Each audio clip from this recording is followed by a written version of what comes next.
A minha geração, de uma maneira geral, foi tomada pelo problema do socialismo. Quer dizer, ela se dividiu um pouco no problema de saber que socialismo, quer dizer, o socialismo mais radical, mais ideologizado, ou o socialismo mais liberal, no sentido de conseguir as coisas sem sacrifício das liberdades, não é? Mas ela viveu muito esse problema, quer dizer, Cuba foi um nó na nossa vida.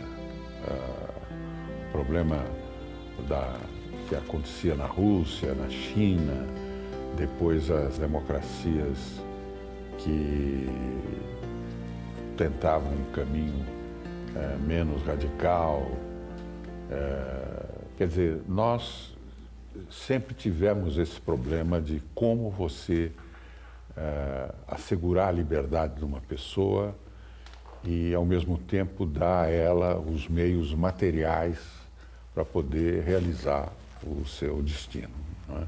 A guerra revolucionária era uma questão de contra-insurgência, então eles chegaram à conclusão de que o mundo estava dominado por esse tipo de guerra, por uma divisão da Guerra Fria, né, em blocos e tudo isso, e que estava absolutamente justificado que os exércitos, que as forças armadas impusessem uma violência profunda dentro da sociedade para impedir que o mundo adotasse uma direção ideológica, política diferente da que eles compartilhavam. Então havia muita clareza de que era isso mesmo, porque tomar do poder era para tomá-lo violentamente, era para aplicar a violência, era para combater todos os opositores de uma forma assim como inimigos mesmo, e nós assistimos isso de muito perto. Eu diria que nós fizemos uma advocacia criativa.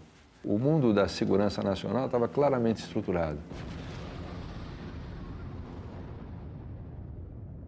Ele começa com a posse, né, do regime militar em 64, com a quebra institucional. E aí há uma quebra institucional, eles criam uma nova ordem e eles vão divergindo da nova ordem porque eles não queriam ordem nenhuma, eles não queriam nada que os submetesse. Então eles criam uma lei de segurança, que era dura, mas de repente se viu que a lei de segurança possibilitava a coisa. Eles endurecem a lei de segurança a ponto de, em 69, eles criarem duas leis de segurança. A segunda, a 898, que foi a pior delas, que permitia a pena de morte. E ela se sucedia à emenda 1, a emenda constitucional 1, que permitia a pena de morte. Então nós vivemos num país em que se permitia a pena de morte, mas era difícil de aplicar a pena de morte, né?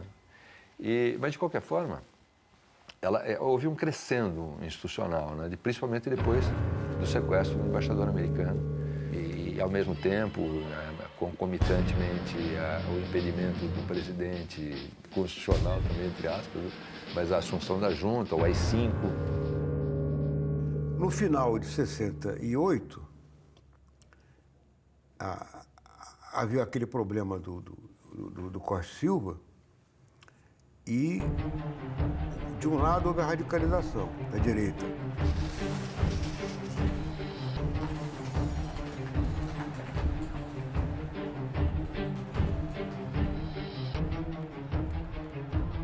De outro lado, começa a luta armada.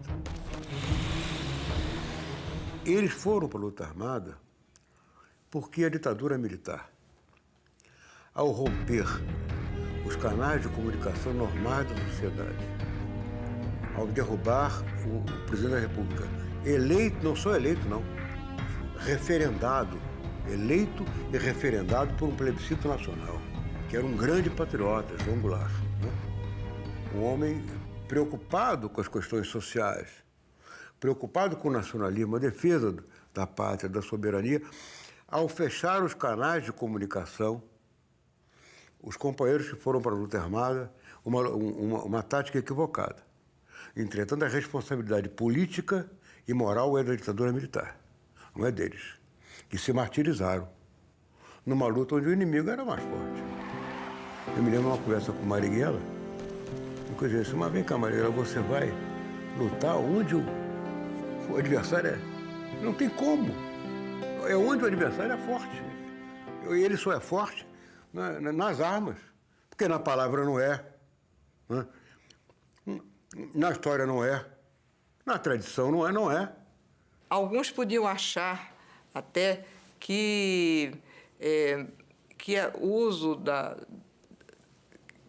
que uma rebelião armada, que a força das organizações, a imposição de força, a contestação armada poderia ser perigosa, inclusive do ponto de vista de gerar, inclusive por parte das Forças Armadas, mais violência e gerar também mais dificuldade de se retornar a um regime democrático. Mas nós tínhamos a compreensão que aquilo estava dentro do quadro, inclusive, de uma legitimidade, sim, que era legítima aquela oposição armada. Eu acho que a maior parte de nós, advogados, nós entendíamos que nas lições que nós aprendemos de direito, que essa contestação armada à imposição de um governo ilegítimo e violento era uma posição aceitável.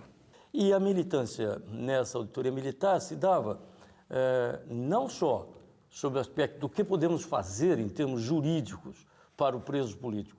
Pelo contrário, ela se dava no sentido que a gente pode fazer, primeiro, para a família que está procurando localizar o preso político. Segundo, dentro desse contexto, como é que a gente salva a vida desse cara? Ele está preso, ninguém sabe onde. Ou está preso, você sabe no DOI-CODE, sai de lá vivo ou não. E terceiro, até onde a gente se expõe como advogado e transcende os limites da simples advocacia. Os advogados que foram para essa advocacia pagavam um preço de ter uma limitação profissional evidente, não é? Porque muitos possíveis clientes não admitiam contratar advogados que tivessem vínculos com terroristas, ou defensores de terroristas, que era a expressão cunhada pela ditadura para antagonizar o povo com os militantes que se opunham à ditadura. Hilário Gonçalves Pinha. Eles o haviam jogado, batido, torturado e disseram que ele havia caído umas escadas no sul. Mandaram para São Paulo para morrer. Mas como ele não morreu, eles continuaram tentando interrogá-lo. E eu fui lá, precisava interromper esse processo. Entrei no hospital e tinha um capitão na entrada. O capitão falou, olha, o senhor sabe que o senhor não pode visitar preso nessas condições. Eu falei, mas eu tenho ordem judicial. A ordem era para forma para ser desrespeitada.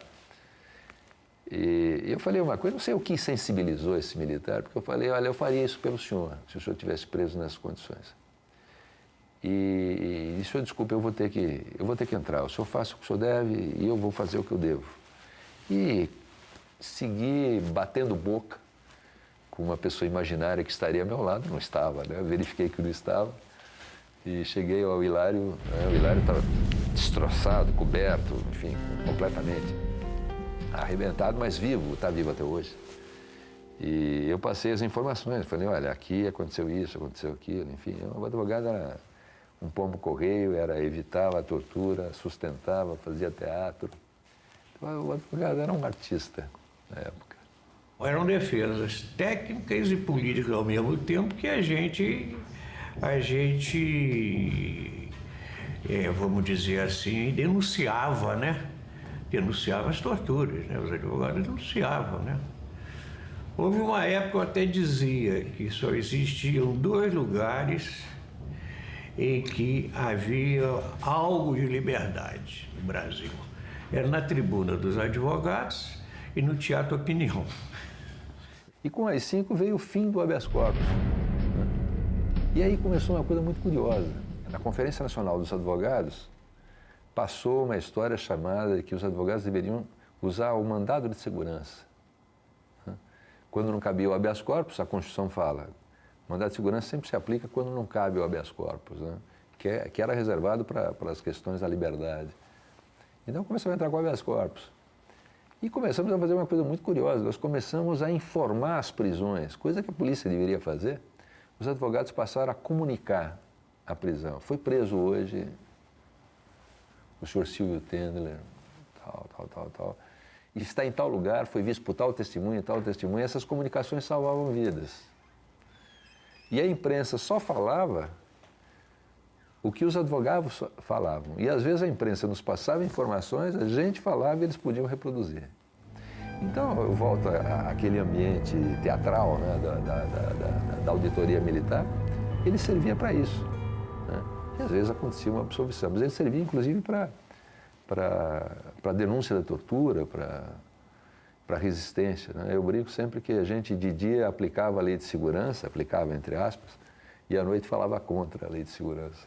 A gente vai participando e evitando, sem sombra de dúvida, mas muitas mortes.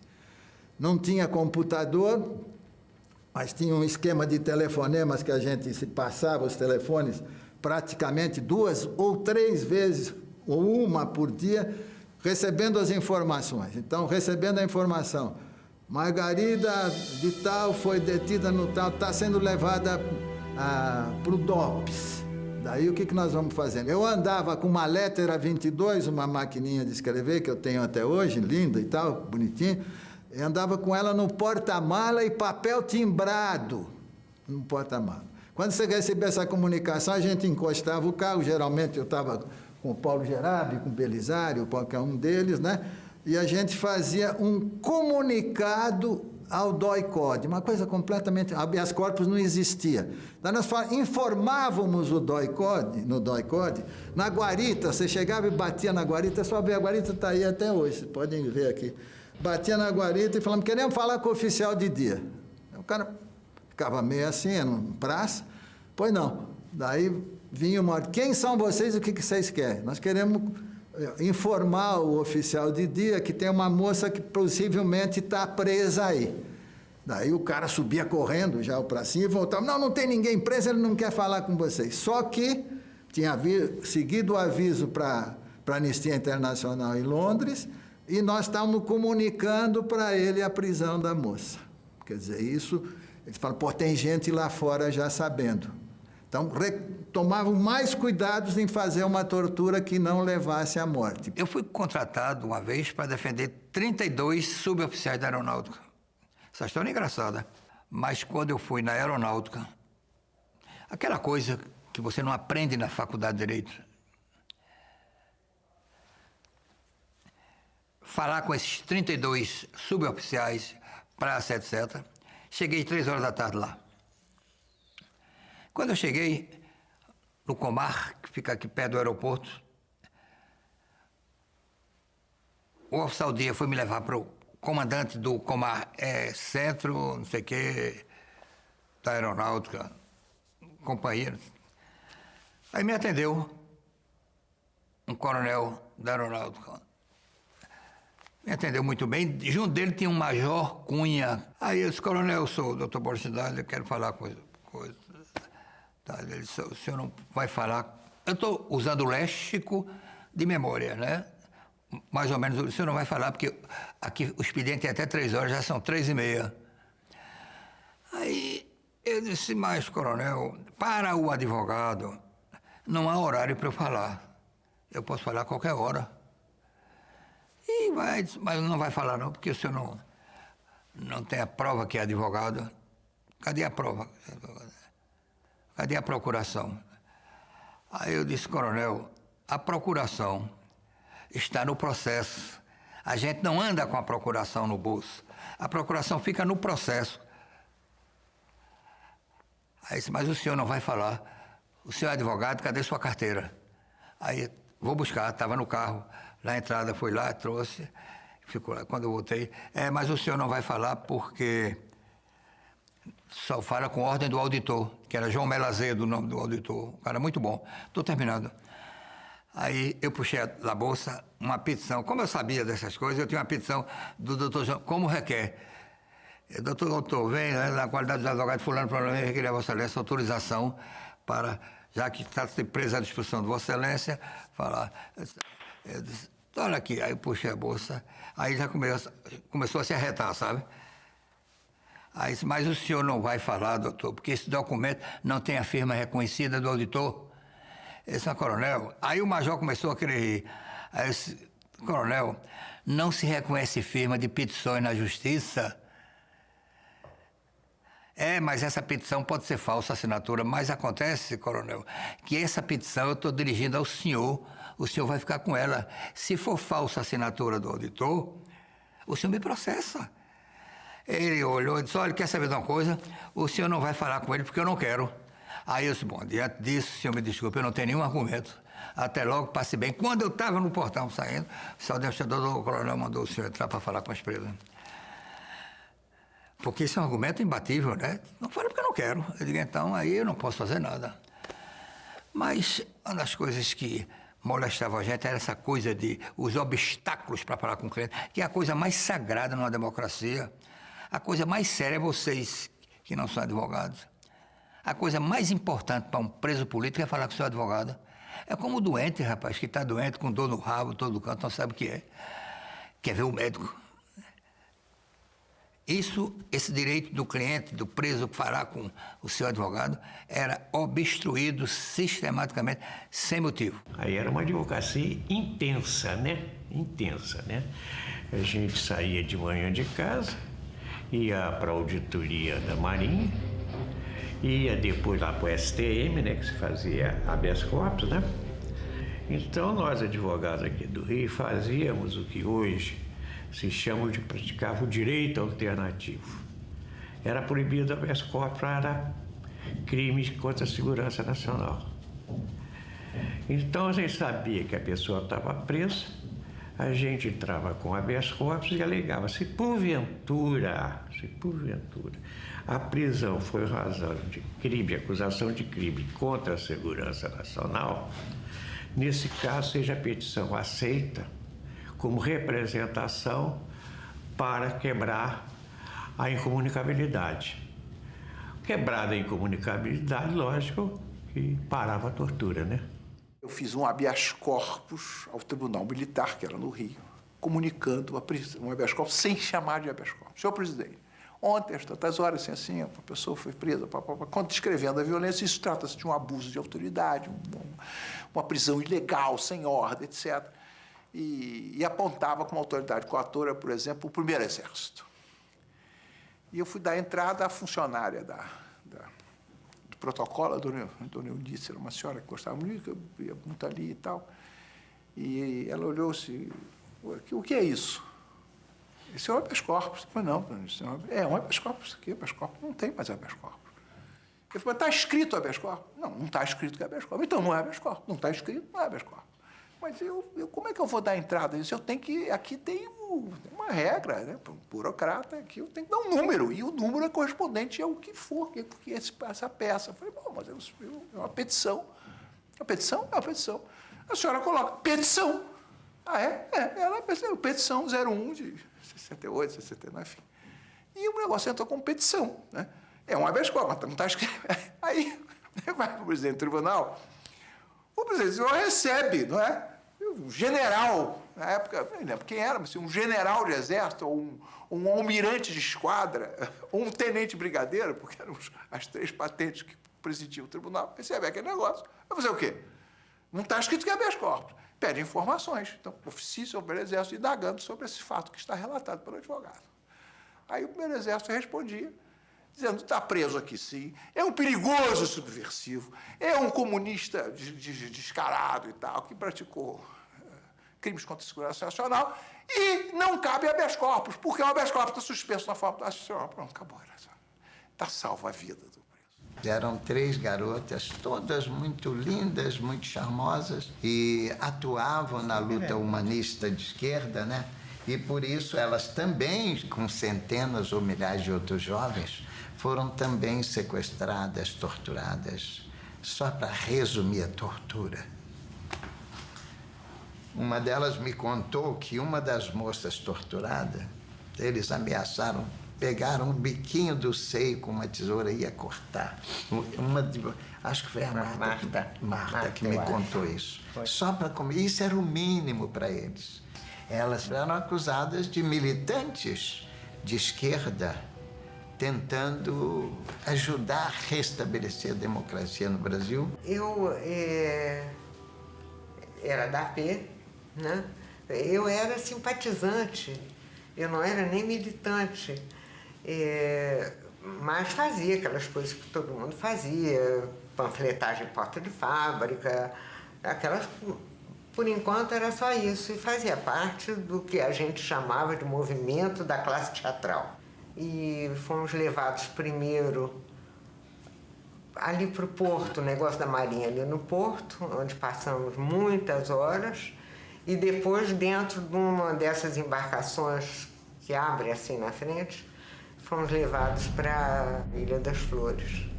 O centro mais forte de tortura foi passando de lugar, quer dizer, primeiro aqui no Rio, primeiro foi lá na Ilha das Flores. Passou para a Pedra Barão de Mesquita, o centro da tortura mesmo.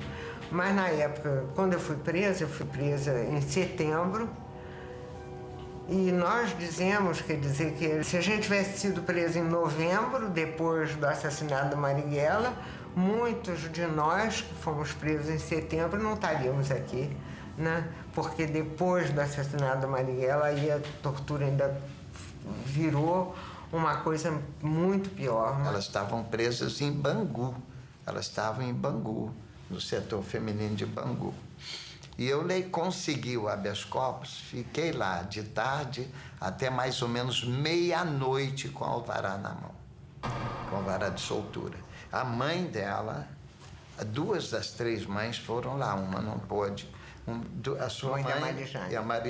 E a mãe da Marijane. Mãe da Marijane, foram as 2. Ficamos os 3 lá da tarde, lá pelas 4, 5 horas, eu com alvará de soltura do Superior Tribunal Militar, decisão dos generais, decisão dos 15 ministros, 10 generais e 5 civis. Levei o alvará, eles só me receberam lá pela meia-noite e ainda demoraram a soltar. Quando trouxeram as 3 meninas, havia um 11º Batalhão de Polícia Militar bem na frente de Bangu, da penitenciária de Bangu. Pois eu que estava lá, eles nos obrigaram a sair da porta da penitenciária e ir lá a 100, 100 e tantos metros de distância e na frente do batalhão queria nos controlar. Quando eu consegui sair com as meninas, o carro ali do outro lado da rua, nós pegamos e lá naquela esquina havia lá um grupo. Quando nós chegamos, eles pararam o carro. E aí e disseram, saiam. E já tinha um outro carro para colocar todo mundo, colocar as 3 moças. A mãe dela ficou tão nervosa, tão apavorada, que chegou a cair na estrada desmaiada, a mãe dela. A mãe da Marijane ainda aguentou se escabelando toda, mas aí eu argumentava, o senhor olha aqui, cabo, você é o chefe dessa guarda, você é responsável pelo que você quer, identifique essa gente. E ele não identificava, são ordens, nem olhava para mim, apenas apontava a baioneta calada. E eu argumentando com ele, tentando salvar ou identificar alguma coisa, chegou a me ferir um pouco o dedo, assim, num dos toques que ele me deu com a baioneta. E então, ele não queria, ele ficou como uma estátua, não queria falar nada. E aí os sequestradores, que eu supunha que era do DOI-CODE ou do DOPS, sequestradores chegaram a vacilar em me levar ou não, mas levaram finalmente só as 3 meninas, e eu fiquei com a mãe da Marijane, a mãe dela caída lá na escuridão da estrada. Aí as meninas sumiram. E elas habilmente, sabe o que fizeram para descobrir onde estavam? Pediram a alguém lá para comprar um pão, alguma coisa que elas estavam com fome, e pediram para comprar o pão. E o sujeito teve sensibilidade, comprou o pão na padaria e entregou embrulhado. Foi a salvação, porque elas queriam um embrulho que identificasse. E identificava a padaria do local. Só através disso, foi assim, né? Foi. E por ali nós identificamos também o distrito que estava prestando serviço a esse país da tortura e do terror na época. E elas foram trancadas numa cela e espregaram tábuas na cela e ainda puseram aviso: cuidado, leprosas.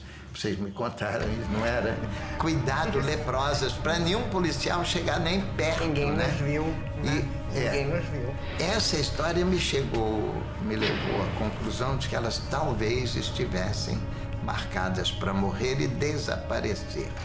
Mas como a gente tinha também algumas pegadas e corríamos atrás, eles acabaram tendo que soltá-las porque era um sequestro horroroso. A gente saiu daquele cilindro. Isso. Puseram a gente na pé da Barão de Mesquita. Isso. E levavam às 4 horas da manhã para a sala de tortura, mas não torturaram mais fisicamente, né? Levavam de capucha e tal, ficava lá um tempão.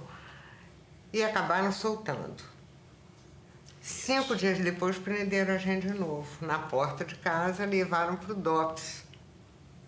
E a gente passou uns 20 dias no DOPS. E quando nós saímos do DOPS, saímos com você, a gente ficou só um dia em casa, e no dia seguinte você nos apanhou e levou para um apartamento de um casal, que até hoje eu não sei quem são, que nos acolheu, nos escondeu. Eles já a gente nunca viu, deram um apartamento.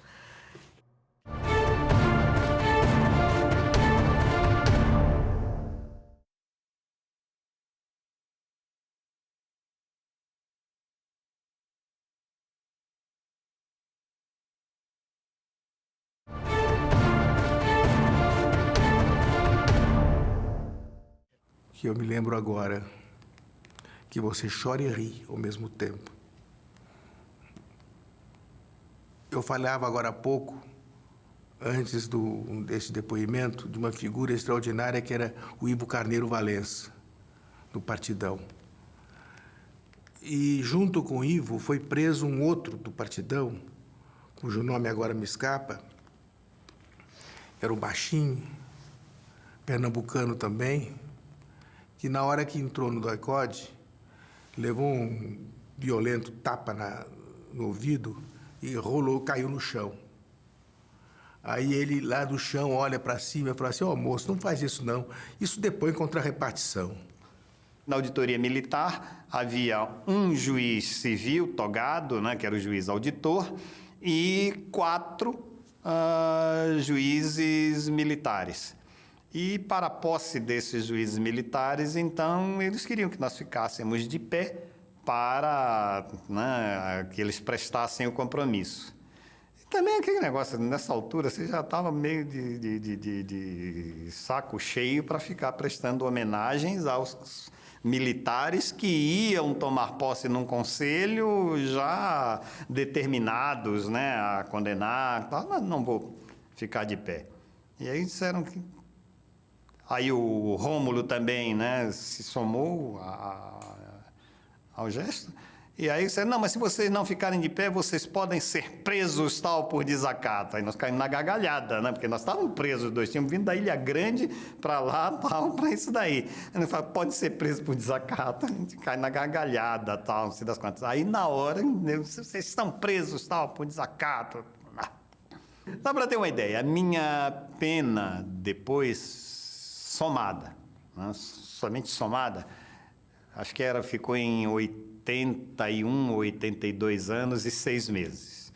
Sendo que 1 ano e 6 meses, ou 2 anos e 6 meses, correspondiam a esse desacato. Está sendo? Então, veja se era caso tal de ficar, naquele momento, preocupado tal, com isso aí. Né?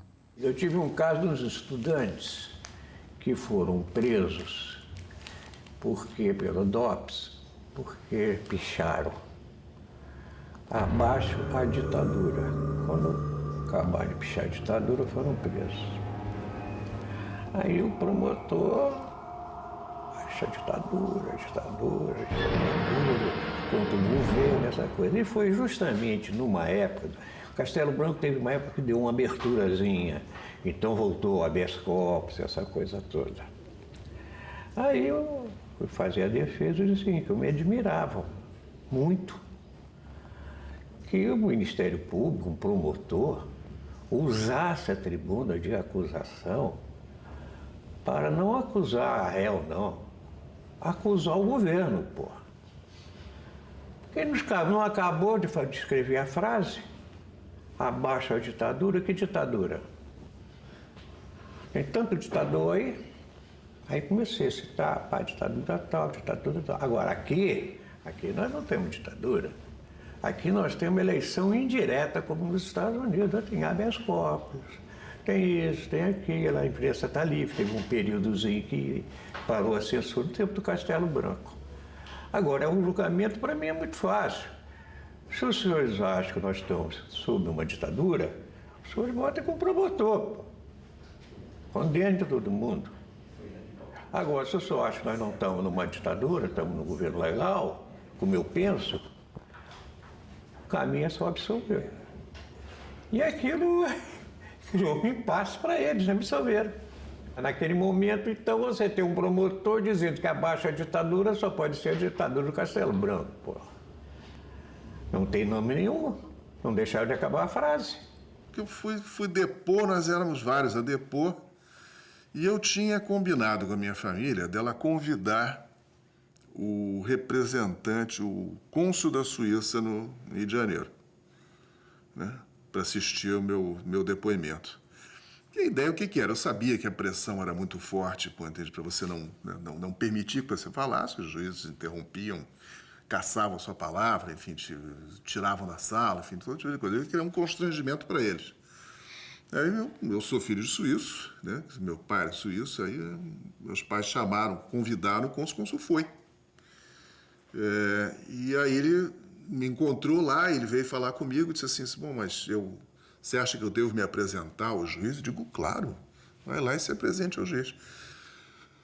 Se apresentou ao juiz, o juiz ficou sem saber o que fazer, suspendeu, não abriu, a sessão já vinha outros depoimentos antes do meu, né? Ele suspendeu, reuniu à parte, entende lá, os militares, que eram um juiz civil e 4 militares, né? E sem saber o que fazer, ficaram meia hora lá, depois voltaram e o cara fez um discurso sobre a democracia suíça, que era uma piada, né? Ele, tipo, justiça na Suíça, democracia, não sei o que e tal. Eu não sem entender nada daquele negócio. E quando me deu a palavra, eu falei praticamente sem restrição. O cara estava constrangido pela presença do... Tanto que eu fiz um depoimento que durou quase 3 horas. Ele saiu falando. Enquanto eu fiz denúncia política, o cara foi engolindo. Ele tentava me travar, mas foi deixando. Aí, no final, ele fazia a denúncia da tortura. Aí o cara explodiu, né? O juiz não aguentou, ele cortou o papo, e começou, quando não me interrompeu, quando eu falei, gritando quem eram os torturadores, não sei o que e tal, aí ele berrou, você está preso, Aí eu disse, estou há 8 meses sem julgamento, Aí o cara olhou e disse, não, você está preso de novo. Aí que eu comecei a achar graça. Assim, como é que é preso de novo? Você fica dentro de 2 celas, entendeu?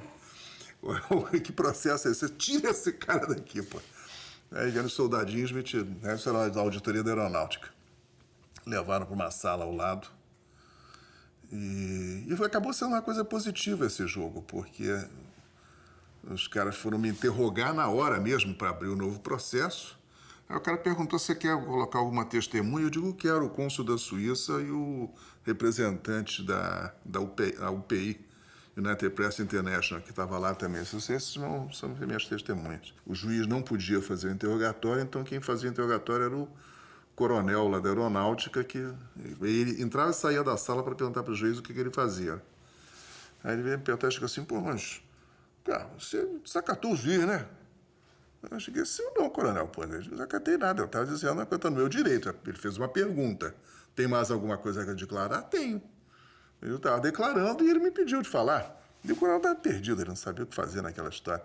Sei que no final ele virou e disse assim, você entende aí com um escrivão, escreve o que você quiser. Doutor Susequilho, só para você pegar a diversidade desse grupo de advogados, quando você bota o doutor... Aí você não entende mesmo, porque o doutor Susequilho era um advogado de ofício. Era um funcionário público, ele era advogado da auditoria de Marinha e era um dos advogados mais combativos, sabe, a favor dos presos políticos. Mas ele era um homem muito irônico, né? Muito inteligente e tal. E eu nunca me esqueço disso, foi uma audiência, o Técio estava lá também. Se eu não me engano, era dia 13 de dezembro, uma coisa desse tipo. E estava lá a bancada, né, de juízes, né, e juiz togado, né, os juízes militares, e o doutor Susequini levanta o braço e pede uma moção de louvor. Aí abre-se a palavra para o doutor, então ele faz um discurso sobre a importância do habeas corpus, que era o Dia Internacional do Habeas Corpus, sabe, que o mundo inteiro festejava, que sabe os direitos da democracia e tal, esse negócio todo. Falou uns 15 minutos sobre habeas corpus e pediu que o tribunal votasse uma moção de louvor ao Dia Internacional do Habeas Corpus. E o tribunal votou por unanimidade. E aí, pô, acabou, então porrada neles agora. O meu advogado era o Virgílio Lopes Enei, doutor Virgílio. Eu havia sido enquadrado, condenado, estava nesse processo da captura do embaixador americano. Acontece uma série de imprevistos, de arbitrariedades, né? Uma série de arbitrariedades com o julgamento em si, com as audiências em si. A primeira delas é que eu já estava no presídio Tiradentes, eu já estava preso há quase um ano, recebendo visita e tal, e de repente, para poder ir responder esse processo no Rio, me levaram para o DOI-CODE. Então eu voltei para o DOI-CODE da Barão de Mesquita, fiquei lá totalmente incomunicável, né? E fiquei lá durante meses, porque houve, é lógico, toda uma série de audiências daquele processo. E durante todas aquelas audiências, eu fiquei incomunicável. Mas a gente já estava preparando antecipadamente, por sorte, né, a minha defesa, a nossa defesa e tal.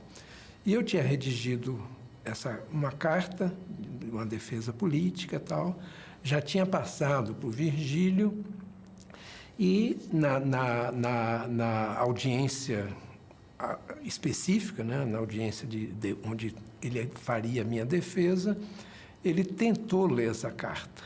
Ele tentou.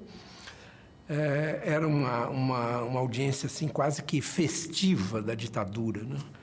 A ditadura era muito ciosa, né, em querer fingir ou encenar que cumpria leis, né? A partir do próprio ato institucional, quer dizer, uma tentativa de institucionalizar o arbítrio, a gente percebe isso, né? E todas essas encenações jurídicas que eram os nossos processos, né? E aquele especificamente, né, o processo contra o pessoal que capturou o embaixador americano e tal, era um dia de festa para a ditadura. Nós éramos as presas ilustres, né, que estávamos ali. Então, a primeira auditoria do primeiro exército, né, lá no Rio de Janeiro e tal, salão nobre, muita gente, éramos muitos presos, né? Então, tinha vários advogados de defesa, gente como Sobral Pinto, Susequini, tinha todo mundo ali dentro, né? E o Virgílio foi fazer a minha defesa. E a minha defesa foi essa, a política. Só que na hora que eles perceberam o que estava acontecendo, na hora que o juiz auditor e o promotor militar, na hora que eles perceberam, aí começaram a ameaçá-lo com gritos, berros e tal. E ele resistindo, né? Ele lendo, continuou falando, não se submeteu. E quanto mais ele lia, mais alta a gritaria, foi um escarcéu danado, né? Até que, de repente, deram uma voz de prisão a ele. O juiz auditor deu voz de prisão e ele ficou preso. Ele foi preso, um advogado. Eu acho que é o suprassumo do cerceamento da defesa de alguém, né? Por exemplo, eu gosto do desfecho aqui. Quando eu começo a me encaminhar para o final do texto, vou ler esse pedacinho aqui, ó. Sinto-me feliz por ter vindo a esse tribunal algemado e cercado de metralhadoras, ao contrário dos senhores, membros do Conselho, que para cá vieram em seus carros de luxo. Entre nós, realmente há uma grande diferença. Estou aqui para ser julgado e os senhores cumprirão seus papéis condenando-me. Tenho a consciência limpa e tranquila, coisa que duvido os senhores tenham. Pois, por mais inocentes que sejam, sabem que estão querendo frear a história e sabem que serão derrotados. E sabem que com um mínimo de dignidade não deixaria que representasse tão indigno papel. A história marcha velozmente. A situação se inverterá. Nesse dia, provavelmente, todos nós estaremos mortos, mas os senhores, por terem aceito a farsa, o jogo sujo dos poderosos, o teatro que é esse tribunal, terão a condenação merecida. E esta será bem mais dura e severa do que aquela que me aplicarão hoje. Será a condenação da história e não a de uma ditadura militar. Aí vai, tem um parágrafo final, eu assino, isso é interessante até, eu assino, essa defesa foi lida, esse julgamento estava acontecendo em agosto de 1970. E eu era da LN, mas eu assino aqui como combatente Benê, que era o meu nome de guerra, né, do Exército de Libertação Nacional. Lúcia Murat, que é minha queridíssima amiga, eu defendi sei lá, 15 processos, né, de políticos, né? Ela tinha um ódio dela, era jurada de morte e tal. Ela tinha respondido aos processos, estava foragida na clandestinidade, na luta armada e tal. E aí foi presa. Foi presa, sabia-se que a mãe dela era Dona Nina, as mães ajudavam muito, as mães eram muito importantes, muito importantes. Aí a Dona Nina, ela está presa, está na PE, alguém, enfim, sempre alguém se vazava, não tem comunicabilidade, é incrível. Eu me lembro que uma vez na aeronáutica, disse, não, vamos consultar o companheiro Sérgio Campos, era o comando da VAR Palmares, mas consultar, ele está, onde é que ninguém sabe onde ele está preso? Não, volte amanhã, não. Nós consultamos o companheiro, ele, como consultou? Vocês estão presos aqui em 4 paredes.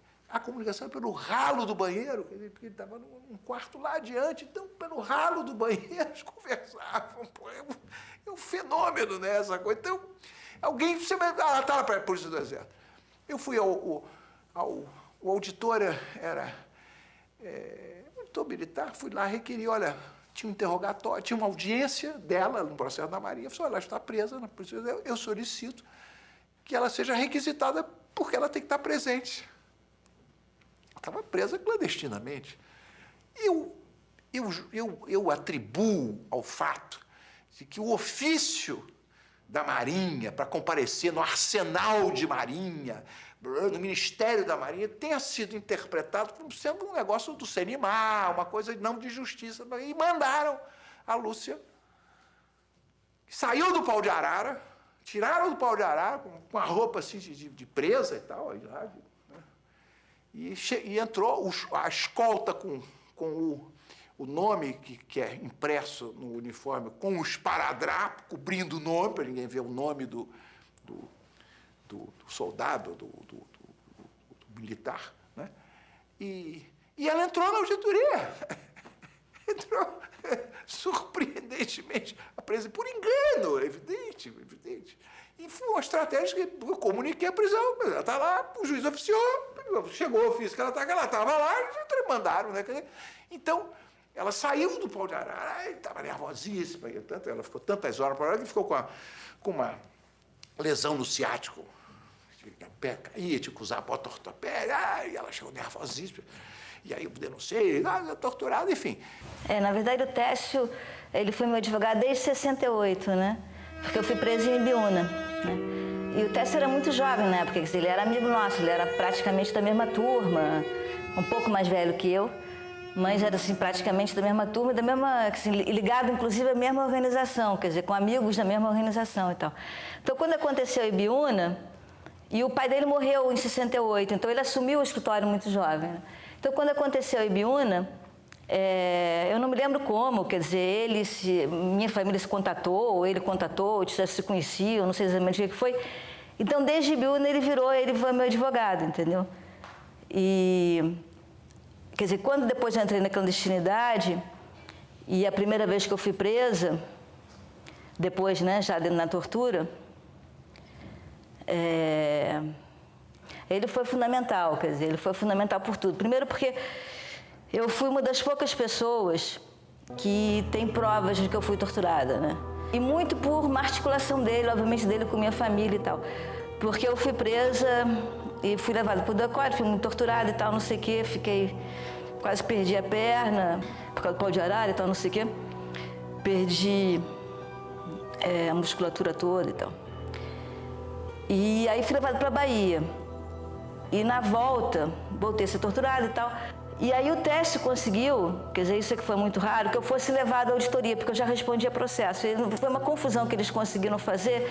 E, de repente, essas coisas que acontecem na ditadura, que depois você fica se perguntando se foi circunstância, o que foi. O teste conseguiu me levar para a auditoria militar, ainda no período de isolamento. Então, eu tinha o quê? Uns 45 dias, 50 dias, talvez 2 meses de prisão, e fui apresentada na auditoria num estado totalmente lamentável. Mas, assim, totalmente lamentável. Eu não andava, eu tinha isso aqui aberto, a boca, por causa de choque elétrico, água e tal, na boca, a perna assim, entendeu? Eu era carregada. E eu tinha 21 anos, né? Então, quando eu cheguei, eu me lembro que quando eu entrei na auditoria, assim, os militares, ninguém teve coragem de me encarar, eles já baixaram a cabeça, entendeu? E foi uma loucura, porque eu estava com a PE inteira atrás de mim. E o Técio era meu amigo e tal.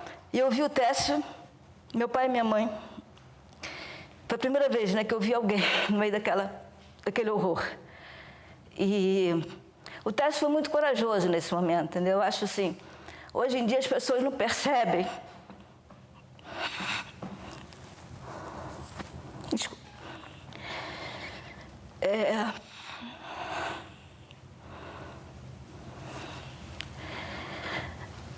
Hoje em dia as pessoas, que eu acho que não viveram a ditadura, não percebem o quanto pequenos atos eram fundamentais, né? Porque as pessoas tinham muito medo. Já no final da clandestinidade, as pessoas me olhavam na rua, às vezes saíam correndo. Então, as pessoas que ficavam ao teu lado em pequenos atos, era uma coisa tão fundamental e tão importante para a gente, né? E tão corajosa, né? Porque eles se arriscavam muito, né? Então, o Técio, esse dia, foi extremamente corajoso, né? Porque eu me lembro que eu cheguei, eu olhei para ele, estava inteiramente histérica, né? E eu falava assim, eu só quero saber onde é que se denuncia tortura aqui. Bom, eu estava com a PE inteira do lado. Obviamente, ele falava, calma, calma. Ele olhou e falou, pegou o negócio, olhou para mim. Tinha acabado de ter o último sequestro, então eu não poderia sair por sequestro, né? Então eu ficaria presa. Isso, mano. Eu fui das últimas a cair, praticamente não tinha mais perspectiva com a guerrilha e tal. E o Técio sabia disso. De repente ele olhou para mim, olhou nos meus olhos, que foi uma coisa muito de troca de olhares, né? E falou, Lúcia, aqui você vai dizer, você não fez, entendeu? Você sabe que você não fez. Então, quando perguntar o que você fez, você vai dizer aquilo que é verdade, que você não fez.